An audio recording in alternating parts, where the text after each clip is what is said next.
Guys, my name is Ankush Gaurav and I welcome you to Gone to series. So far in the REST series of tutorials, I talked about how to develop GET and PUT kind of REST APIs. Now in this tutorial, let's talk about when and how to develop those kind of REST APIs which would demand POST kind of requests to be made on them. So let's start. Guys, in general, when do we go on developing GET type of REST APIs? Well, in only those kind of cases when certain resource is present at the server and you want user to read that resource. And in the similar manner, when you want to develop PUT kind of REST APIs, well, in only those kind of cases when certain resource is present at the server and you want user to make a request to update that resource with certain information what user is supposed to be sending along with the request. In the similar manner, same question arises for POST kind of REST APIs. So in what scenarios you want to build POST kind of REST APIs? Well, the simplest answer is you go for developing POST kind of a REST API only for those kind of cases when you want user to make a request to create a new resource at the server. That's all about it. Now, what does creating a new resource means? Well, it just only means that you want user to send some new information to the server which is not existing there, so that later on a request could be made by using some other REST API to read that information. Let me explain you this overall concept with the help of a very simple requirement in this demo application. So here, my requirement is very simple. All I want is user to send new students information or record to the application, and application should insert that record into the database so that later on this REST API can be used to read that student's record. So question is, what all tasks I need to be performing here so as to fulfill this requirement? Guys, here what I would do, I would build this REST API and provide it to all the users of this application. So when a user is going to make a POST kind of a request on this REST API with the information of a new student's record. So when that request is going to reach to the application, this application is simply going to insert that new student's record into the database. If it's successfully able to insert, it's going to return true in the response. Otherwise, it's going to return false. So what kind of code I need to write to build this REST API? Well, that's very easy, guys. For GET type of REST APIs, we included this REST API controller method. For PUT kind of REST API, we included this REST API controller method. In the similar manner, for this POST kind of a REST API, we simply need to include a new REST API controller method here in this controller class and we will be done. So let us do one thing. Let us include that here and later on I will explain all related concepts in detail. So here I'm done with including this REST API controller method for the kind of REST API we wanted to develop in this tutorial.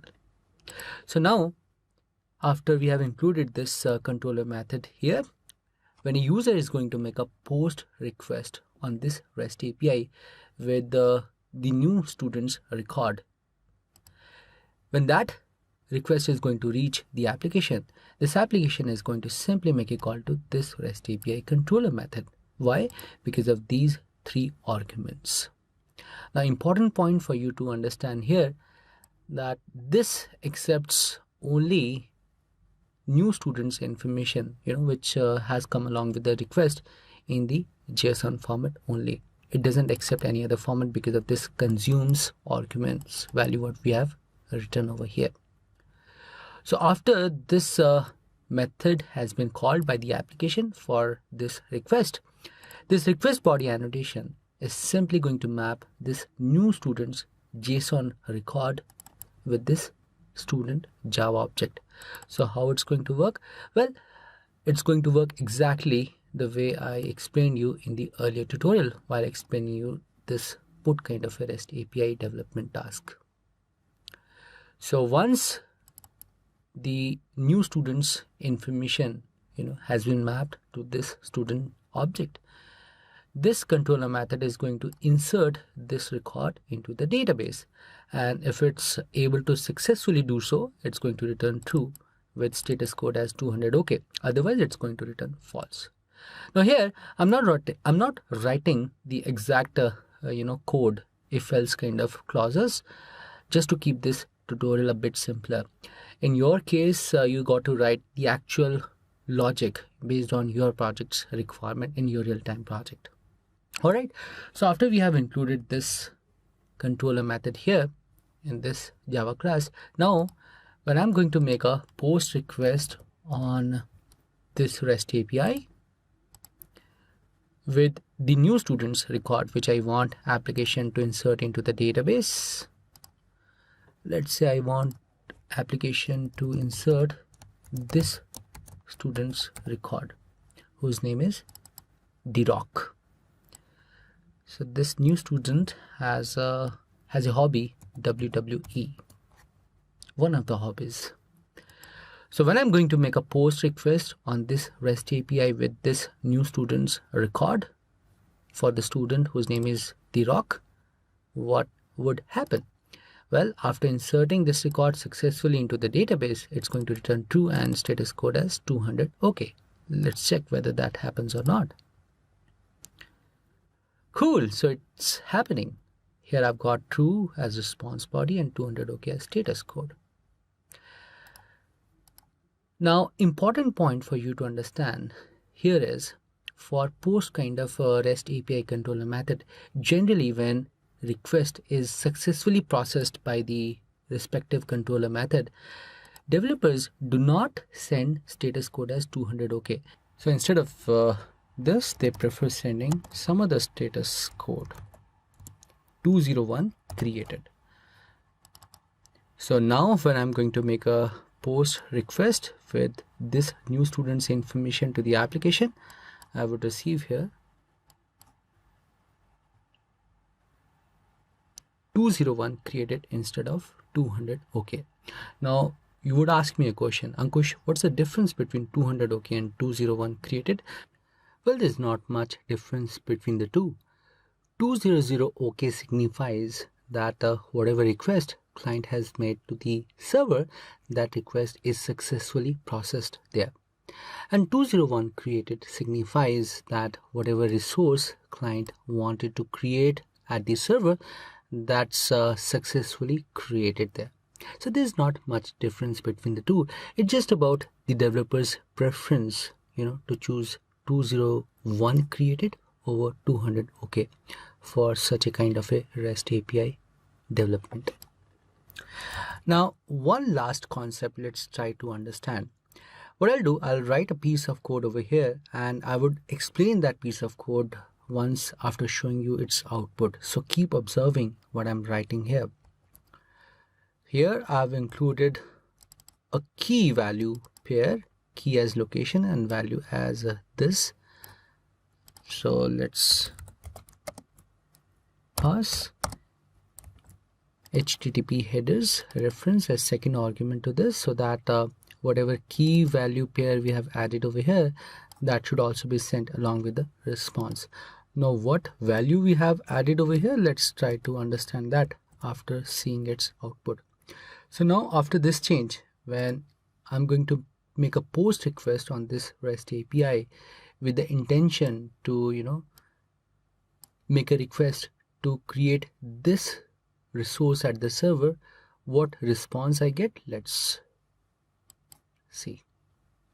So here I've got true as response body, 201 created as response status, and in addition to these two, I've also got this key value pair in the response as response header. Now what's this? Guess here with this piece of code what I've added, this REST API controller method is just telling to the client that whatever resource it has just created, what whatever student's record it has inserted into the database, that resource can be read by making a GET request on this REST API. That's what it means. So if you look at the value for it, this is what it's conveying. So if you make a GET request on this REST API, by specifying the name of the student at the end of the REST API, this application is going to return the student's information back as a response. So the overall concept of what you have to note down here is, when you develop post kind of a REST API controller method, when it's successfully able to create the resource for that request, then it should be sending the REST API which that client can make use of to read that source.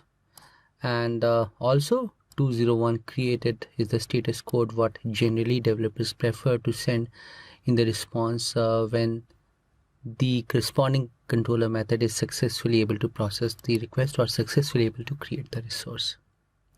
In the next tutorial, I will talk about how to develop those kind of REST APIs which would demand delete kind of a request to be made on them. Alright, guys, a big thank you for learning REST API concepts using Spring MVC framework with me. If you have any feedback or any constructive comment, or you want me to upload a very specific topic in this series, or you want me to altogether upload a brand new series on this channel Gone to series, do post me a comment below the video or write to me on this email ID for all of your queries. Please like this video, share this video if this has proved useful to you, and don't forget to subscribe to my channel Gone to series. And I'm going to catch you in the next part of this tutorial.